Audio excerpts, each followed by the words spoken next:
17वीं शताब्दी में जब हर दिशा से सिर्फ मौत का साया मंडरा रहा था, ब्रह्मपुत्र नदी के किनारे एक युद्ध हुआ। मुगल, उस समय का सबसे ताकतवर साम्राज्य, युद्धपोतों के बेड़े के साथ उतरे अहोम साम्राज्य को हमेशा के लिए मिटाने के इरादे से। तब एक ही नाम था जो हर सैनिक की जुबान पर था, एक योद्धा, एक वीर, जिन्होंने अपने लोगों की रक्षा के लिए हर चुनौतियों का सामना किया, जिनकी बहादुरी और युद्ध कौशल ने युद्ध का रुख बदल दिया। इतिहास की स्वर्णिम पृष्ठों पर अंकित ये नाम था लाचित बोरफुकन। असम की रक्षा अब तुम्हारे हाथों में है लाचित। शर्गदेव, जब तक मेरी सांस चल रही है, असम की धरती पर दुश्मन का कदम नहीं पड़ सकता। लाचित बोरफुकन के नेतृत्व में अहोम सेना सरायघाट के लिए निकल पड़ी। मुगलों को असम से बाहर फेंकने के लिए ब्रह्मपुत्र की लहरों ने इतिहास का सबसे बड़ा युद्ध देखने के लिए करवट ली। सरायघाट में लाचित बोरफुकन ने अपनी सेना को ब्रह्मपुत्र के किनारे एक विशाल दीवार बनाने का आदेश दिया। एक ऐसी दीवार जो मुगलों की ताकत को रोक सके, एक ऐसी दीवार जो असम की रक्षा का प्रतीक बने। इस काम की जिम्मेदारी लाचित ने उनके मामा को दी।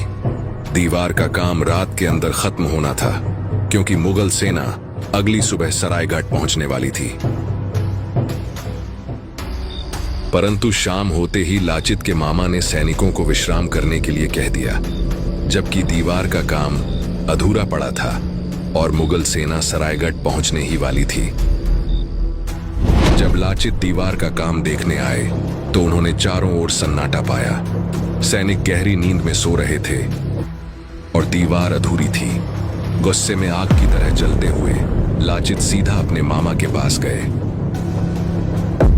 सेनापति, अंधेरा हो गया था। मैंने सोचा सुबह सूरज उगने के बाद काम पूरा कर लेंगे।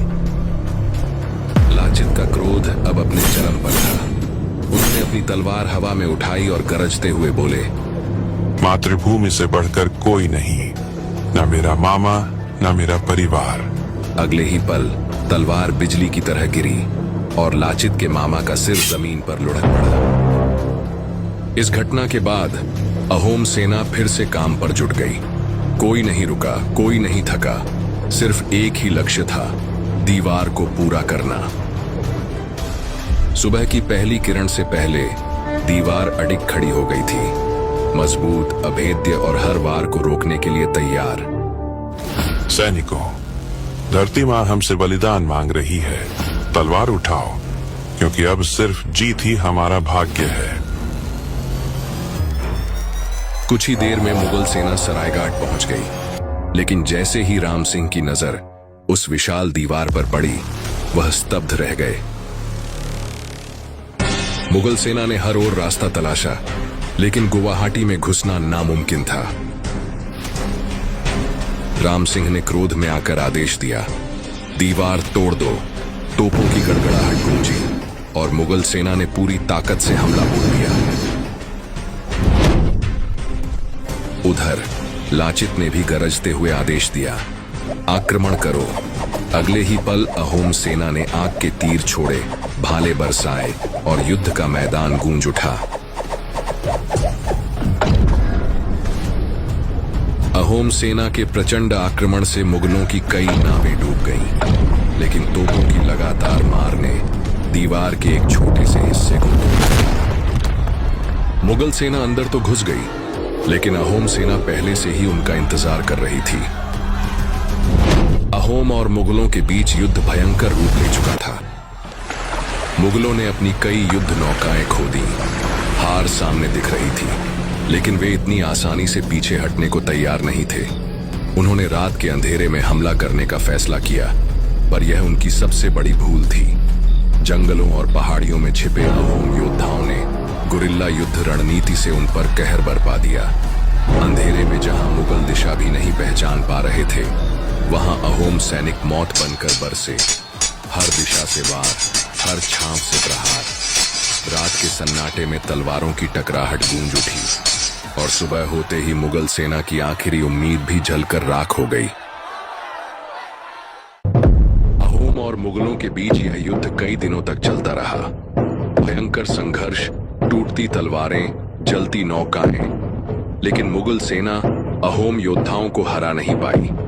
इसी दौरान वीर लाचित बोड़फुकन एक अज्ञात बीमारी का शिकार हो गए। उनका शरीर कमजोर पड़ने लगा, लेकिन उनका संकल्प अटूट था। बीमारी से जूझते हुए भी लाचित ने हार नहीं मानी। अपनी अंतिम ताकत जुटाकर उन्होंने मुगलों को असम की सीमा से बाहर खदेड़ दिया।